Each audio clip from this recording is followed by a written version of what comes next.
Perumda Tirta Musi Palembang akan kembali menghentikan distribusi air bersih pada Rabu 22 November 2023. Proses pengerjaan dimulai pukul 9 pagi. Dengan waktu pengerjaan selama lebih kurang 8 jam, normalisasi pengaliran khususnya daerah ujung pengaliran akan memakan waktu 2 kali 24 jam.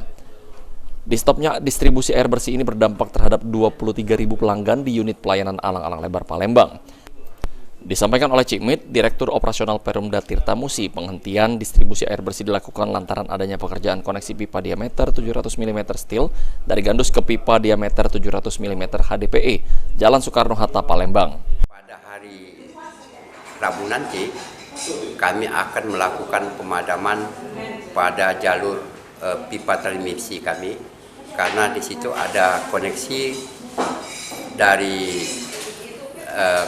IPA ini instalasi pengolahan air yang baru dari Gandus akan dikoneksikan ke pipa existing yang mana gunanya untuk mensuplai ke Boster alang-alang lebar. Nah, karena yang kita lakukan penggabungan ini tadi pada pipa existing, maka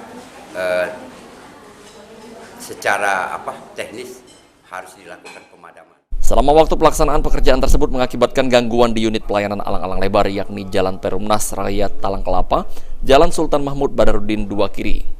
Wilayah terdampak yang lain Jalan Sultan Mahmud Badarudin kanan, Jalan Gotong Royong Sukodadi sampai Talang Betutu Komplek Auri, Jalan Letjen Ahrun Sohar kanan, kiri Talang Jambe, Jalan Lubuk Kawa sampai Kampung Sukadamai, Jalan Kolonel Haji Burlian, Jalan Soekarno-Hatta Kantor Perumda Tirta Musi sampai Flyover TAA, Jalan Jepang hingga Jalan Padat Karya Sugiwaras. Selain pengembangan kapasitas Perumda Tirta Musi juga sebagai bentuk pelayanan kepada masyarakat untuk mempersiapkan penambahan 40.000 pelanggan baru pada tahun 2024. Eki Saputra, PAL TV.